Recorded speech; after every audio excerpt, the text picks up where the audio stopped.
Mula ng ating susunod na paksa na tatalakayin, ako nga po pala muna si Mary Chris S. Pabuhot, ang susunod na tagapagturo ngayong hapon. So, our topic is all about layout designs or topographies of integrated circuits. So, dito natin malalaman kung ano nga ba ang nakapaloob sa integrated circuits or topographies. So, when we say layout designs or integrated circuits, it is a specific type of intellectual property protection used for the 3D arrangement of electronic components in semiconductor chips. Makikita natin sa aking ibinahaging larawan na ito ay larawan sa semiconductor chips o sa mga chips na ginagamit sa topographies. So, iyan ang itsura ng topographies na ginagamit sa layout designs of integrated circuits. So, when we say, ano nga ba ang connection sa topographies or layout designs sa business? So, the connection between layout designs or topographies is all about how innovation, protection, and commercialization of technology that is drive competitive advantage and profitability, especially in tech and hardware-driven industries. So, iyan ang ginagamit sa mga negosyante nang sa ganun ay maiiwasan ang pagkopya sa kanilang gawa o sa kanilang branding.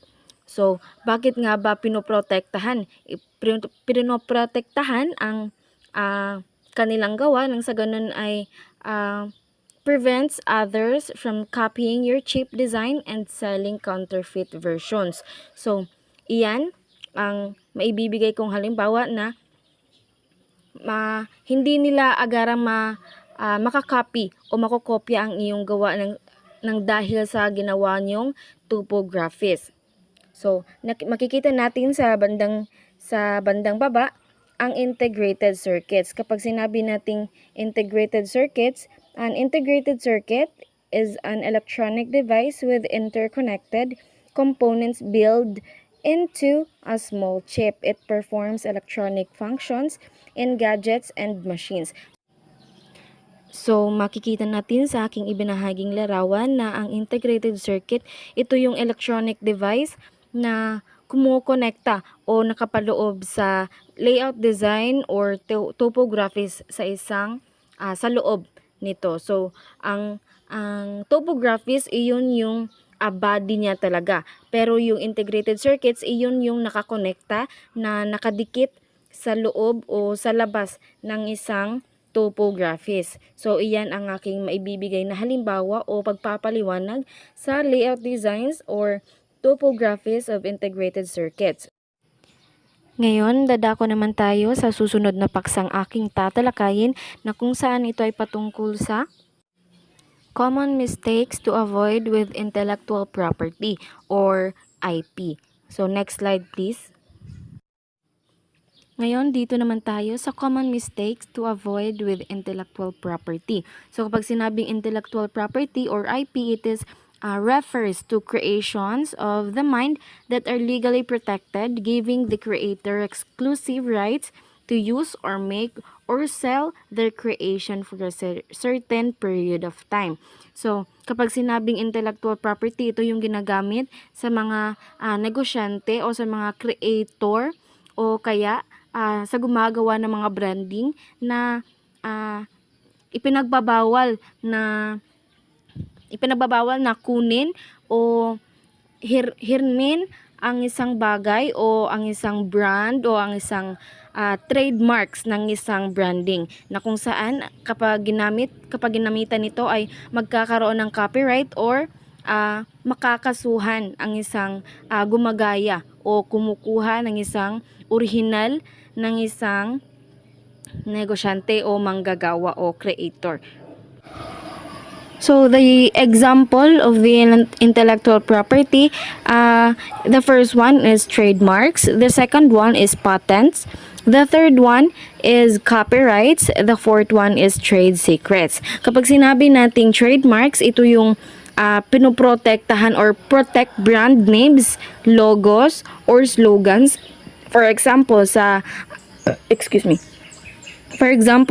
aking ibinahaging larawan, sa bandang ibaba na ang Nike's swoosh logo. So, kapag sinabi naman natin sa ikalawa ay ang patents, ito ay ang exclusive right that allows the inventor to exclude others from making, using, or selling the product of his invention during the life of the patent.